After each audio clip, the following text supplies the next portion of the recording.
There we are, Holmes. I've told you in great detail everything that happened last night. Excellent work, Watson. We shall now be prepared to answer a few questions about the horrible murder in Hanbury Street. Do you think we are now in a position to find out the identity of the murderer of these two women? No, I don't think so. It's outside of our scope and not our responsibility. As much as you've done for Leather Apron and the affair with the pills, our mission is to help the police by ensuring that they don't get caught up following false leads and to point them in the right direction. Let us start from what we know with some certitude. As you have just said, it is almost certain that the same person killed the Bucks Row and Hanbury Street victims. The reason to assume as much are numerous, and I shan't elaborate here. What do these two victims have in common?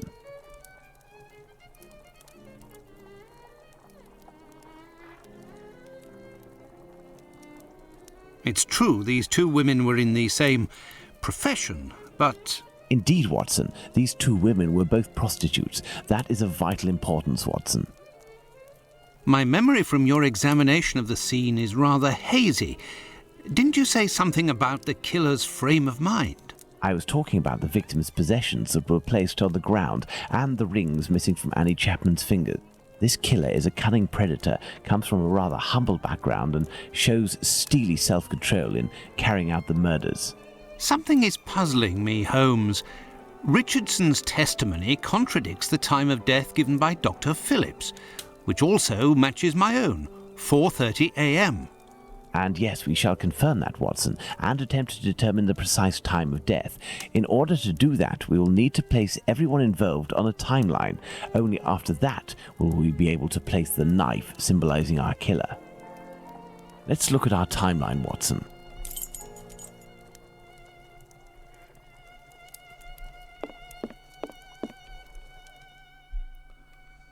And this is another puzzle, a new puzzle, which I'm happy is in the game as it involves more deducing rather than being another mini game.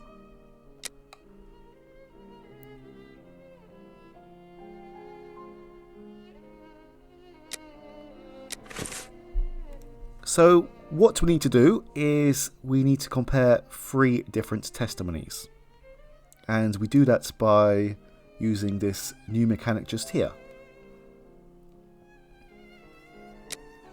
I will let you reacquaint yourself with these testimonies. I'll keep them on screen briefly for a few seconds.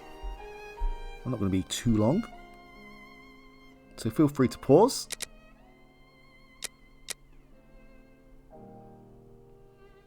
So we have Richardson's testimony. If you do make a mistake, you can actually remove these, I believe. Oh no, that one's correct. But if we add one that's wrong, yes, there we go. That is very helpful. And one thing I like about this is it keeps all the times and things, so you can be pretty exact with your deductions. Get off.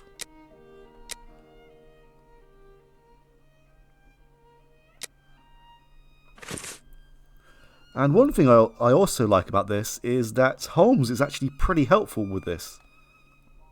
So let's make a start and I'll show you how it goes. This one's pretty easy. The time is already on here. Let's put the time of death as assessed by Dr. Phillips on the timeline.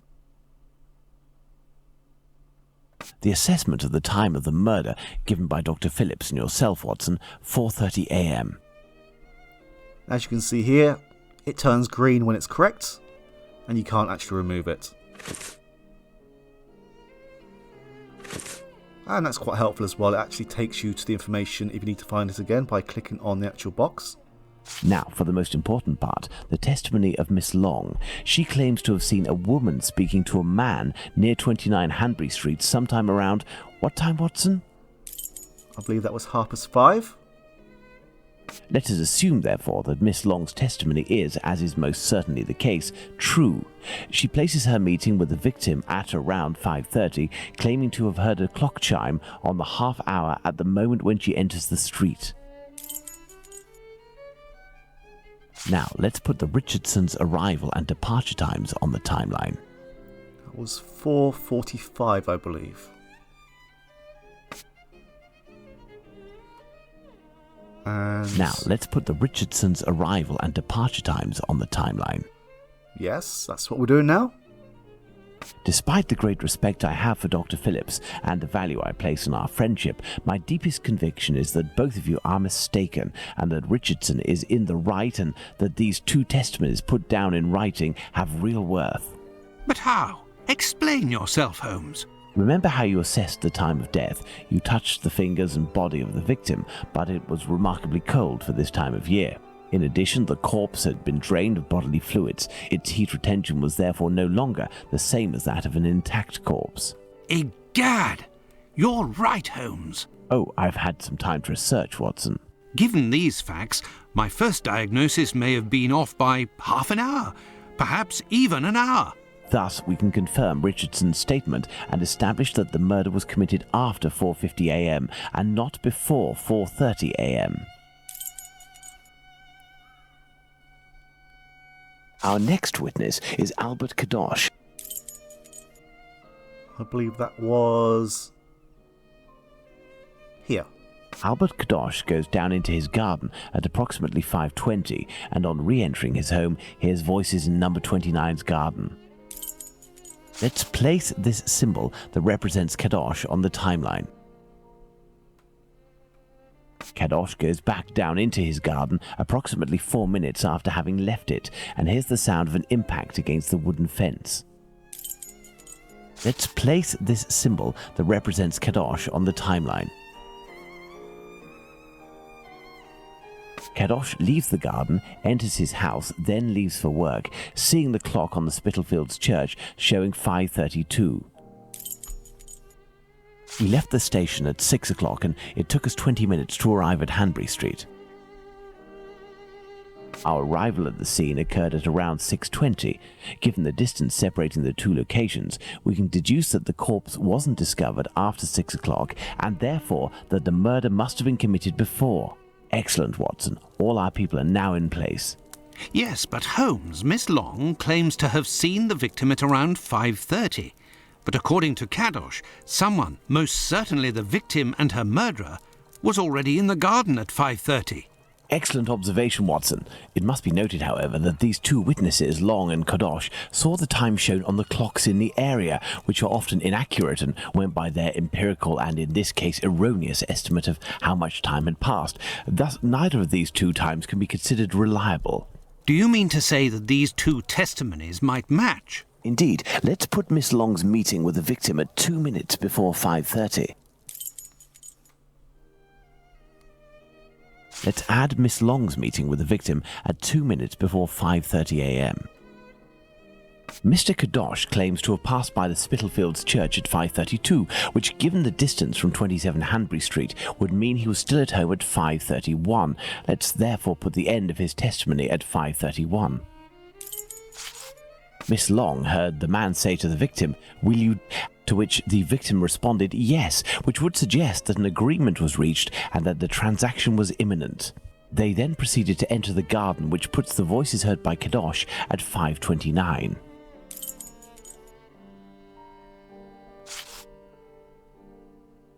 We had thought that Kadosh had left 27 Hanbury Street at 5:31 after having heard an impact against the fence. Thus, 2 minutes passed between the moment when Kadosh entered the house after having been in the garden the first time and the moment when he returns to go out again and leave for work. How long did he estimate this interval to be? 3 to 4 minutes. In light of all this, Watson, we can finally establish the time of Chapman's murder. Now, place the knife at the exact time. Well, it's got to be somewhere in the middle of these two. Now then, taking into account that the local clock isn't exact and that a young man was off by a minute or two in his estimations of his comings and goings, we can confirm Miss Long's testimony and place the time of the crime at approximately 5:30. But in that case, Holmes, the man that Miss Long saw is none other than... That's right, Watson. It was the Whitechapel killer. To think that Miss Long and Kadosh were only a few feet away from him. Indeed, Watson. Had Miss Long passed just a little closer to the victim and her assassin, or had the young Kadosh popped his head over the fence out of curiosity, the killer would most certainly already be behind bars. That's some stroke of luck he had there. I couldn't agree more, Watson. But his luck didn't end there, given the mutilations inflicted upon this poor woman. What must be considered above all is the killer's obvious wish to remove one and only one specific organ.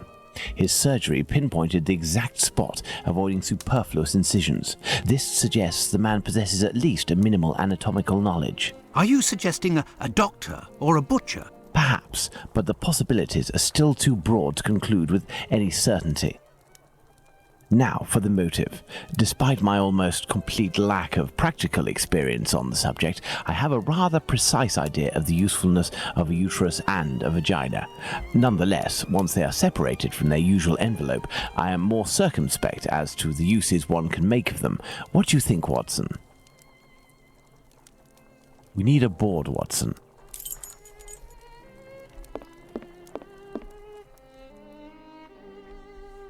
Now I believe these go in order from top to bottom, as they do on here from top to bottom. Perhaps it was intended as a study specimen. I have little faith in that theory. Hardly anything was taken from the Bucks Row victim. Black magic? Watson, this line of investigation is far too vague. We don't have a single clue in support of such a motive. We can eliminate this hypothesis. I guess it could be cannibalism. There was a famous case around this time. Holmes, what if it was cannibalism? Even if the idea is unbearable, we can't ignore it as a possibility. A desire for some sort of morbid trophy? I'd be inclined to dismiss this motive. If this were the case, why would nothing have been removed from the Bucks Row victim? Elementary. What emerges from these possible motives for having removed the uterus from the second victim is that they imply that the killer could have carried out the same thing on the Bucks Row victim, yet didn't. This brings us to a terrible conclusion. Our killer has evolved in the space of only a few days, and if that's the case, had he already struck before the first murder to which we attribute him? And if the killer strikes again, what atrocity awaits his next victim? We have to stop him, Holmes. We shall do our best. This recent business of jars filled with formalin and of the American doctor might be a lead.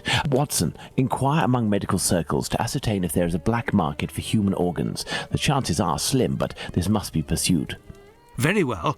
What about you, Holmes? I will send word to Inspector Aberline regarding our recent conclusions. I should also like to become a gas man and pay a visit to Bluto at the Wasp's Nest. Understood, Holmes. I think one of my old university colleagues who works at the London hospital will be able to help me.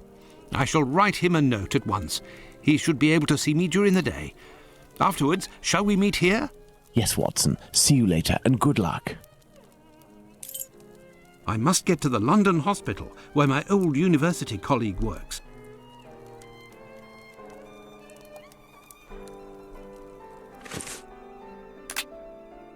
To the London hospital, quick!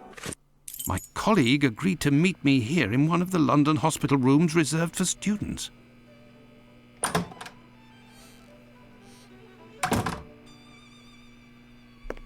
Ah, John, you're there already. Punctual as always. Tell me, you don't seem to be in good shape. Is it possible that your recent marriage is making you this morose? Ah, you know me well, Andrew. No, it's a strange and terrible affair that concerns me. Have you read my note? Yes, I admit that I was surprised. It just so happens that I, too, was asking questions about our morgue. What do you think? Have you heard of any organ trafficking within? No, John. No doubt there exists some exchange between colleagues. Not quite legal, of course, but nothing that can qualify as trafficking. Since the Anatomy Act of 1832, which permitted the use of unclaimed corpses for science, the black market trade was definitely halted. There are sufficient subjects available for all practitioners and students. Of this I can confirm. Well, organ trafficking as a lucrative trade is out of the question. Then what is troubling you with the morgue? You are talking about trafficking organs. But I suspect there is trade in whole bodies. What do you mean to say? Whole bodies are disappearing? Well, it's confidential, but I know of your discretion and your friendship with the famous Sherlock Holmes. I can tell you that a few corpses have recently disappeared from the hospital morgue.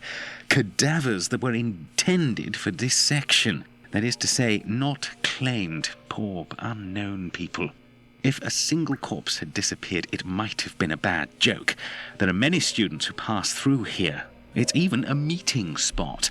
For the majority, they are here to work. A few come here in secret to practice.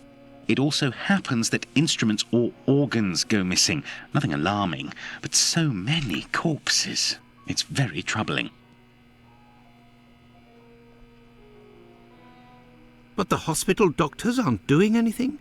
No. That is to say, they would prefer not to call the police at this point. An investigation would no doubt result in the suspension of authorizations for the use of unclaimed corpses. Do you think that you could intercede on our behalf with Sherlock Holmes to clear up this situation? Which corpses are missing? I don't know exactly, but I can make an exact list if you would like to wait here for a few minutes. Feel free to look around the room while you wait. It'll bring back memories. Thank you, Andrew. I see that the missing texture has returned. Well, poor choice of words, it's still missing.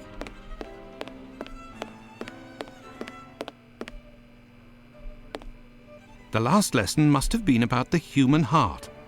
And for a class of beginners, I expect, as this diagram is rather rudimentary.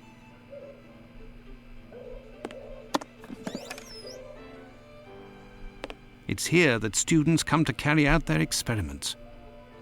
This surgical instrument resembles a screwdriver. How amusing. It might come in handy. I will return it later. These wheeled trolleys are very handy for laying out surgical instruments. This wheel won't roll despite all of the added grease. Curious, as Holmes would say. This rag is full of grease. It certainly wasn't used for a dissection. Was someone doing some mechanical work here? How curious. A message. I'll be... Why the devil was it hidden here?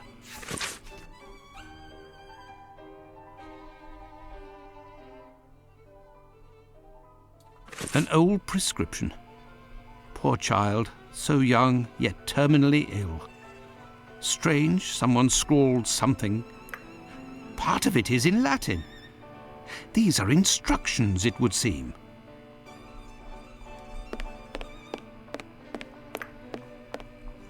Hello there. An encyclopedia of anatomy. A page on the human heart is dog-eared. Let's see.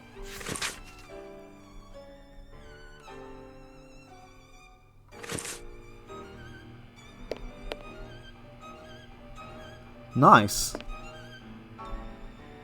There is a heart in this jar. Based on its colouring, it hasn't been there long. And it looks like the drawing on the board.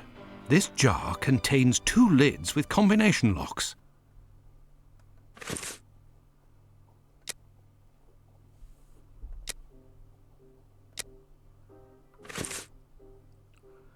Okay, this one isn't too hard to figure out. All we need to do is, as you can see here, compare the numbers with the parts of the heart, which isn't too hard to figure out. We also have a blue arrow and a red arrow and 2 names on the left and 2 names on the right. And we have red and blue here as well. So we need to find the vena cava superior, which is here. No, that's the inferior. The vena cava superior is here, which is number 1. And that is the blue arrow. And the valva aorta, which is, I believe, number 5. Look, there was a bit of paper stuck between the 2 lids. Number 6. And we now have the atrium sinistrium, Sinistrum, sorry, which is number 8. And the Truncus pulmonalis, which is, I believe, number 2. Incredible! Someone has hidden a magnet in this heart. But to what end? Oh, for some reason the texture has returned. It did quite spoil it a little bit, but never mind. Incredible! There is a magnet with a hook behind this pane of glass. I am in need of something. How about a magnet? So, we need to get these two into opposite corners. Well, this hook needs to come up to this hole. The thing is, if we touch these bars here, for some reason we get electrocuted. And this was a bit tricky for me at first because I didn't realise you could actually cross these over. Oh, and as you can see, the hitboxes here are not great.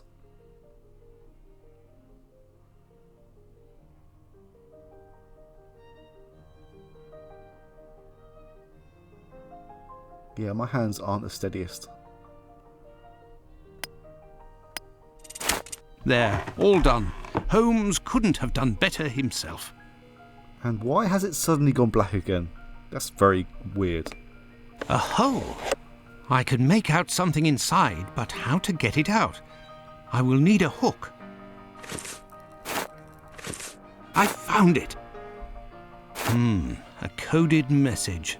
I do believe I will need Holmes. Here is the list, John.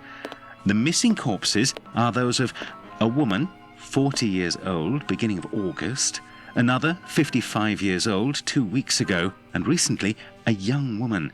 These corpses had nothing in common except that they didn't have any apparent lesions. All of this is very troubling. Well, I think that I have all of the information possible, and I promise that I will do what I can to clear up this business. I must leave you, my friend, and... In the name of our friendship, Please, don't go so stare. To be sure. Thanks again, Andrew. it is I who must thank you, John. Don't forget to keep me up to date and say hello to your charming wife for me. Count on me, Andrew.